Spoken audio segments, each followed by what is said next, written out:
Professor Paul Dirac 1902 में पैदा हुए। अक्टूबर 1984 में उन्होंने 82 साल की उम्र में फ्लोरिडा में वफ़ात पाई। वो जदीद दौर में न्यूटन और आइंस्टाइन के बाद सबसे ज़्यादा मुमताज़ साइंसदान समझे जाते हैं। उनको नोबेल इनाम और दूसरे बहुत से एजाज़ात हासिल हुए।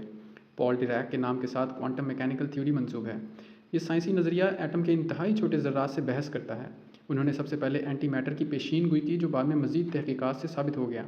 चुनांचे गार्डियन मैगज़ीन ने पॉल डिरैक पर मजमून शाया करते हुए सुर्खी लिखी, profit of the anti universe. Paul Dirac ने एटम में पहला एंटी पार्टिकल दरियाफ्त किया, जिसको पॉजिट्रॉन कहा जाता है। इस दरियाफ्त ने न्यूक्लियर फिजिक्स में एक इनकलाब बर्पा कर दिया।